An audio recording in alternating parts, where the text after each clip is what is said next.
What's up, everybody? How's it going? Good, man. Good. How you doing? I'm good. How are you? Good, thank you. So tonight we're going to talk about have-tos. I find that most people create too many have-tos in their lives. If you're trying to be great at anything, and if you're trying to build a business, especially if you're trying to get a business going, you have to be efficient at what you're going to focus on. Some of these words that we're going to come back to over and over again, like efficiency, consistency, discipline, focus, these are words that are going to have to be fundamental principles to your life. These are going to be words that you're going to have to really think about and define for yourself. I know you've all heard these words, you know what they mean, but what do they mean to you really? How do you actually incorporate them in your life? And one of the big ones is efficiency. In order for you to be efficient, in order for you to be focused, in order for you to actually be consistent and get things done, you have to decide what things are real have-tos in your life and what things are just made-up have-tos. I see too many times people do say to me like, I have to go to this party, or I have to go to this event, or I have to buy this, or I have to buy that. And the reality is you absolutely do not have to do any of those things. You're deciding to do those things. So you have to be careful about what you decide to do, what you create as a have-to for yourself. In my opinion, you're going to be very, very effective if you only have a few have-tos that you have to deal with. If for whatever reason you decide that you have to, iron your socks every morning, it's fine, you can do it. But really, does that add anything to your day? Does it really benefit you in terms of hygiene even? Probably not. I mean, if it makes you feel great, I suppose there's no harm in it. But if you create all these kinds of unnecessary have-tos, as far as I'm concerned, you can't be that effective, you can't maintain an efficient day. So I come across a lot of people who kind of get this idea confused as to what's a have-to, what's a nice to do, what's a want to, and you have to really start thinking about which one of these things are true have-tos. So what's a have-to for me is I have to wake up in the morning and I have to make sure I get myself ready. And that doesn't take a whole lot of time, but I do make sure I shave, I fix my hair, I put on proper attire for the day, shower, obviously, brush my teeth. Those are like the basics that I do in the morning. Those are have-tos for me in the morning. Past that, I get out, I get to the office, I have to work. That's a daily must for me. 6 days a week, I have to work. I'm very, very consistent with that. That obviously goes without saying. I have to get to the gym, and I have to follow proper nutrition. Those are my absolute have-tos. Those are daily have-tos. Then there's weekly have-tos. On a weekly basis, I make a point to see some, immediate family like my parents or some people that are really dear and love to me. And then there's monthly have-tos where within a month I have to, there's some other individuals that I might want to see or certain. This podcast? This podcast, absolutely, you're right. The podcast. So you have to decide what have-tos you have and what frequencies you need to do those have-tos. Just because something is a have-to, it doesn't mean you have to do it daily either. It means it means it's something that you must attend to, but it doesn't have to be on a daily basis. My parents are fortunately still very young. And my mom's the first one to tell me I don't need to spend 14 hours a week with them. If I go see them for an hour a week or even an hour every 2 weeks, but it's good, effective, quality time, then we're all good. For the moment, it's sufficient. If I had children, I would have to create a certain amount of time that I'd want to spend with my children and make sure it counts. And this is something we've talked about before too, being effective and being mindful of quality, not just going through motion. You can't be effective if you're just going through the motions. If you're just going to the gym and you're just making some movements, this isn't going to really do anything for you. But if you focus on the muscle you're trying to exercise, you focus about the time under tension, if you focus on every rep and every set, then you're going to get a lot more out of the exercise. It's the same thing. Time you're spending working, time you're spending with your parents, loved ones, friends, whatever it is. I always pick quality over quantity and decide what is a have to, what is necessary, and at what frequency do you have to deal with those have tos? Do you have to deal with them? So how would you distinguish between what is busy work and what is effective work? If you're actually moving forward towards a goal, then it's effective work. If it's really not yielding a whole lot of results, then it's busy work. So, the example we talked about in one of the previous podcasts was if you're studying, if you're spending a lot of time just going through highlighting things, but you're not actually forcing yourself to retain the information or learn, then it's busy work. But if you're actually using the highlighting as a way of remembering and learning and retaining information, then it's effective work. It's the same thing. If you're sitting at your office, you're trying to do some work, you know what you need to get done. If you're actually moving the bar and getting closer to completion, then you're doing effective work. If not, it's busy work. If you're going to the gym and you're trying to work out your biceps, if you start with every set and every rep feel more of a pump and more of a burning sensation in your bicep, then you're doing effective work. But if you've done already 20 reps, 20 sets, whatever, and you haven't felt the burn, then clearly you're just going through the motion and you're not doing effective work. Most of us actually, if you're being honest with yourself, which is another one of those big fundamentals, you're going to know when you're doing effective work and when you're doing busy work. So it's important that you set aside a little bit of time and decide for yourself what is a real have to and what is a nice to do and what is a want, and really decide what's the frequency. Like, I'm personally extremely comfortable dismissing the wants. Like, I'm much happier moving towards my goals than chasing after some meaningless pleasure or meaningless pursuit of just immediate gratification. I actually get a lot more long-term joy and pleasure in moving towards my goals.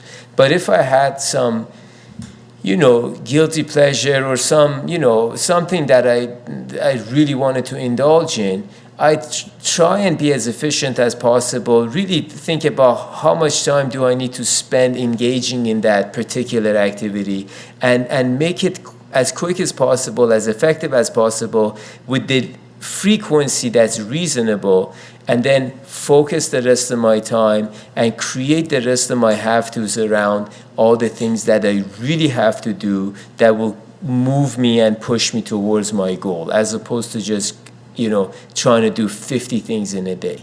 I find that most people that I sit with tend to have too many things they want to do in a day. Like, for me, my daily routine consists of two things. I go to work and I go to the gym.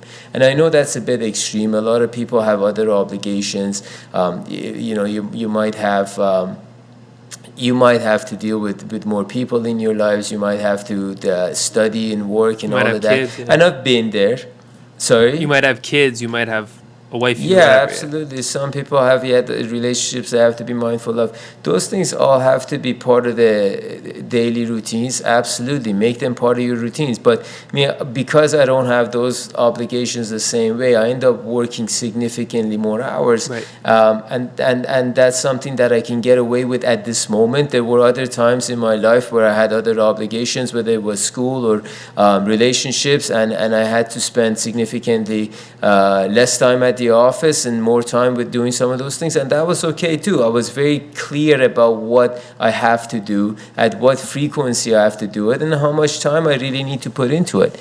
And when you decide and you understand exactly what your have-tos are and how much time you need to devote to them, in order to be truly effective at moving towards your goals, then the times that you do have to spend doing other things, you actually get a lot more pleasure out of, I think, because you count every second of it. Right. And you also, because it's somewhat planned and somewhat part of your routine, you also get into the groove and you sort of make it count a lot more. Like, my relationship with my parents, as soon as I started deploying this strategy and I made a point, all right, I'm going to see them once a week for, an hour a week or something, like whatever my plans are with them.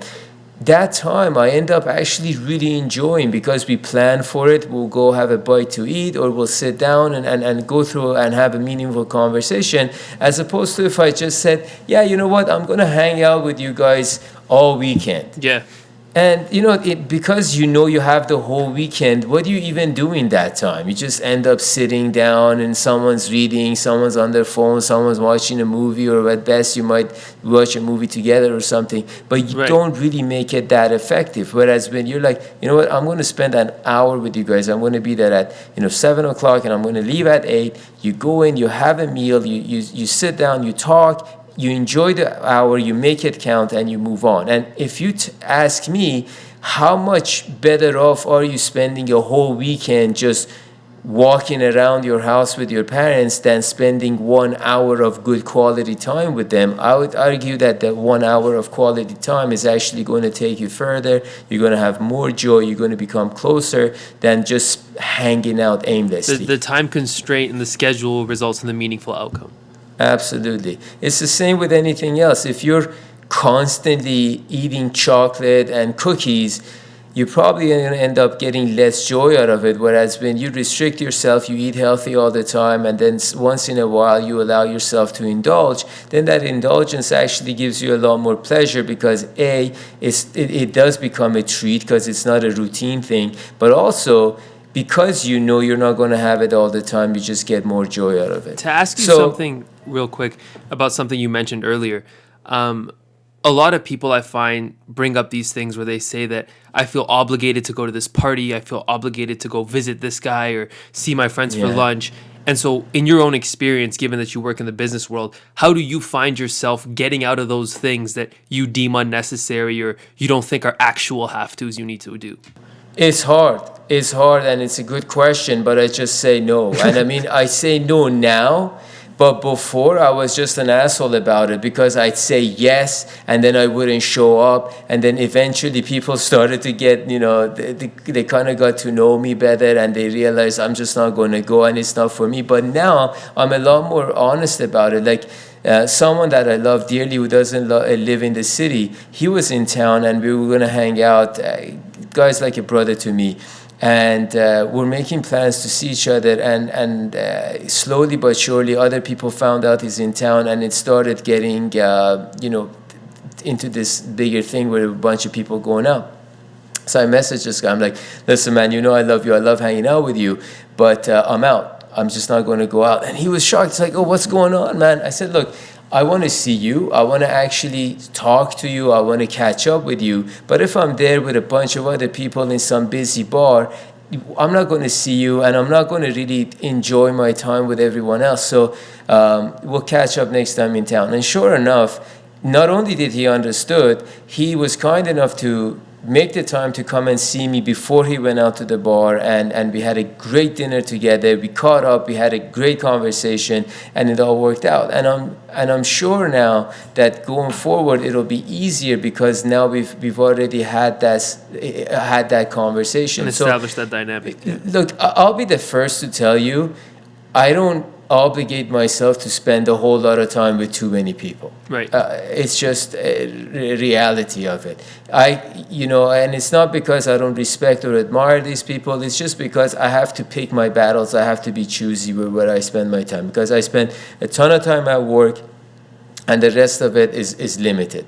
But ask me how much I regret missing birthday parties and various other, outings over the past 15, 20 years of building this business? None of. Zero. Zero. Yeah.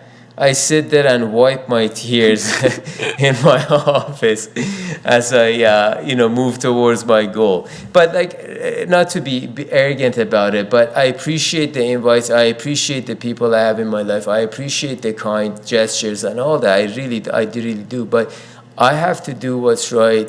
And that doesn't mean if someone needs my help, I'm always there. That's a different story. If someone needs your help them out.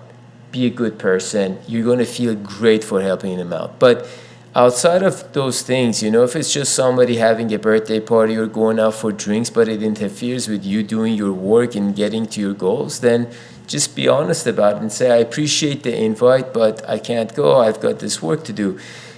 And the other alternative, for some people, they find that it's easier if they just make a quick appearance and come out. So they go in, they spend half an hour, they spend an hour, and then they leave. And if that works for you, that's fine too. At least you're being, effective and efficient. But for me, I just find that it's easier to say no to the engagements that I can't really go to or I have no interest in, or I'm not going to be able to sustain. That's another thing. Sometimes you set wrong precedents. Like if you start attending certain events or parties or something, then it becomes this, unspoken obligation that now you're going to have to do the next one over and over and over. So it's just easier to nip that in the bud. And I find the best way is just honesty. Right. Tell the truth. And if someone can't handle it, it's unfortunate, but you have to do what's right for you and you have to do what's right for... It is what it is. Absolutely, man. Perfect. Thank you. So all in all, keep your have-tos to an absolute minimum list of true have-tos. Decide on those items. Decide how frequently, how often you have to do it, what you need to do to be effective at them, and go out there and be great. That's becoming a common sentiment on this podcast. That's the whole point, man. Yeah. We're all just trying to be our best version. I heard once a speaker say the worst version of hell is when you die and you meet the person you could have become. Yeah, hell is the day that the person you are meets the person you could have become. No, that's better said than much more eloquent than the way I put it. But it's true. You don't want to miss out on your own potential, and you want to be as great as you can be. So absolutely, go out there. All right. Okay. All right. Always a pleasure. Till next time, guys. Take care. Good night.